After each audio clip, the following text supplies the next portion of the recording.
दोस्तों, महात्मा गौतम बुद्ध ने 21 वर्ष की आयु में दुखों से मुक्ति प्राप्त करने का उपाय ढूंढने के लिए अपने परिवार और गृहस्थ जीवन को छोड़ दिया।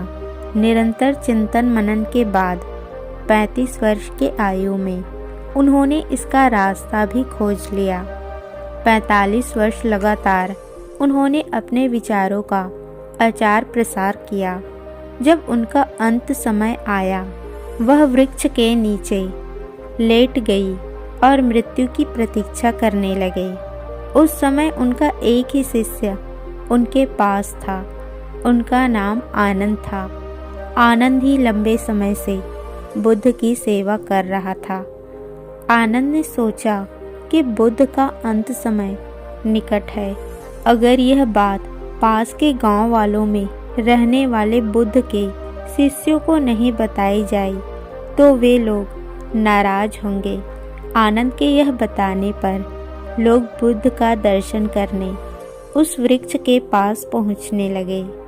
आसपास के इलाकों में इस बात की चर्चा फैल गई। एक व्यक्ति अपने जिज्ञासा का समाधान करने के लिए काफी उत्सुक था।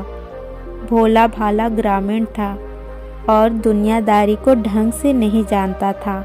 फिर भी उसके मन में एक जिज्ञासा थी जिसे लेकर वह परेशान था। बुद्ध से उसने जीते जी मुक्ति पाने का मार्ग बताने की प्रार्थना की।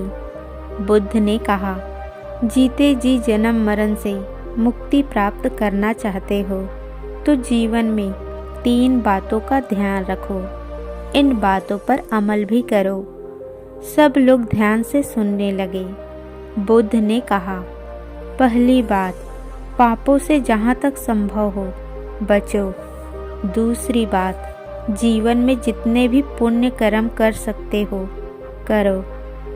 तीसरी बात, अपना मन चित्त निर्मल रखो। यह शब्द कहे बुद्ध ने प्राण त्याग दी। बुद्ध की इन 3 इच्छाओं को अपनाकर ग्रामीणों ने जीते जी मुक्ति का मार्ग पाया। ये 3 शिक्षाएं मानवता के लिए अमूल्य धरोहर है। दिखने में शायद ये 3 बातें बहुत ही छोटी नजर आती है, लेकिन वास्तव में यदि हम इन पर अमल करें तो निश्चय ही जीवन के लक्ष्य को प्राप्त किया जा सकता है।